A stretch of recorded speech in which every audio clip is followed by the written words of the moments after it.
I think you really close that loop for people when you share what you're sharing today and what you've shared elsewhere before as well, when you're trying to explain the friction is the critical ingredient. Right. And I think people think, oh, if it's effort, well, then I'm getting better. That's part of it, necessary but not sufficient, as we say in science. But the suck part, the being haunted, the stick, they're really unpleasant terms. Very. These are probably the most unpleasant terms we've ever used on this podcast. Very. Those are the levers. Those are the gears. And without those, this thing that you're talking about, David Goggins, as a verb. Right. You know, I sometimes make the joke, but it's not a joke. Right. Goggins is a name and it's a verb. People go, I'm going to Goggins that. Right. Right. But that's, I think, again, I'm not a psychologist, but I think that's what you're talking about. The stick, the friction, being haunted. It's the suck part that grows this anterior mid-cingulate cortex. So now you know why there's so many people that fail in this world to figure out their purpose in life. Where do I go? Because to grow that, while you may not look like me, how my daily life looks, it don't look fun. Don't look fun. So it's a choice that people have to make in life. But what's so funny about it is even the richest of rich, who have everything, they always ask me this question. I feel like I'm missing something. I don't feel like I'm missing shit. I don't have what you all have, but you'll never in my life hear me tell you I'm missing something. Everybody is. They're missing this feeling. I found it a long time ago. I found it right there in that willpower thing. When you're nothing, and change yourself into something like me, you call it happiness, peace, whatever the fuck you want to call it. People are missing exactly what went on with David Goggins. Why don't you smile? I do. But I figured something out. That's why you'll never hear me say I'm missing something. I found it years ago. You find it in the suck.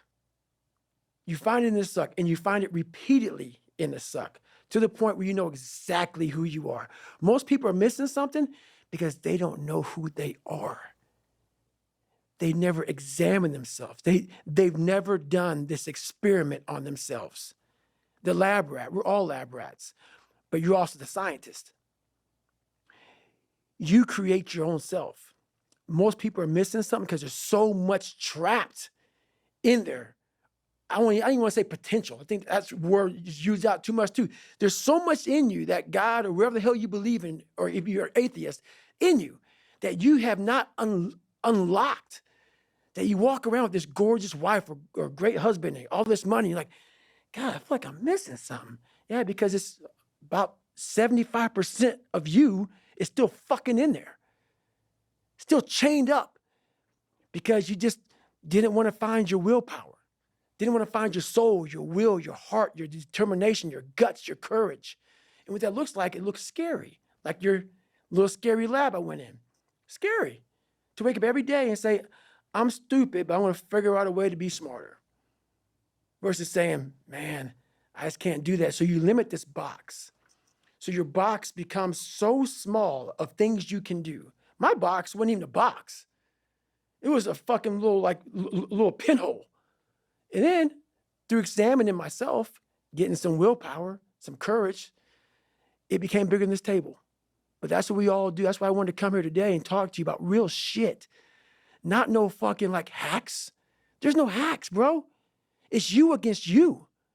You against you. And if you misunderstand that, you have a real problem. A real problem. I can understand you misunderstand me running down the street, shirt off, fuck this, yeah. I can get it. I get it. If you misunderstand what I'm saying right now today, the problem is you. And you don't want to fix it. Well, the children of wealthy people are a case study in how not having enough friction can destroy a life. True statement.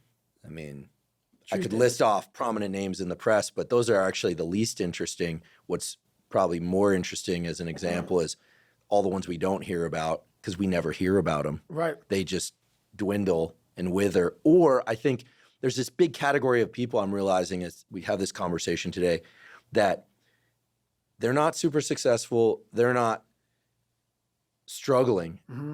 They're like successful enough that they never have to. You can get to the point where you don't have to impose friction. You even said it. Right. Your bank account is in a place where you don't really need to do all the things you do, probably not even a small fraction of them. Do nothing. Right. But you realize the stick and being haunted is the fuel in the engine. Right. And you'd be truly crazy to give that up because you've internalized all that. Right. But most people, they're good enough Yep. for them. Yep. And so they don't actually want to be better badly enough in order to start going rung after rung.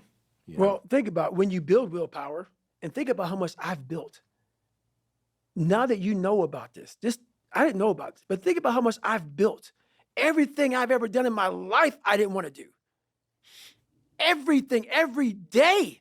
I'm a lazy piece of shit. And I'm one of the hardest working people that ever stepped foot on this planet Earth.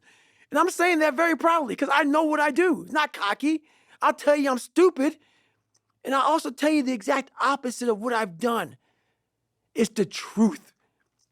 It is the truth. So imagine how much I've developed in that time frame. But it's the scary thing. Why most people don't want to do that, build that willpower, is because it is scary.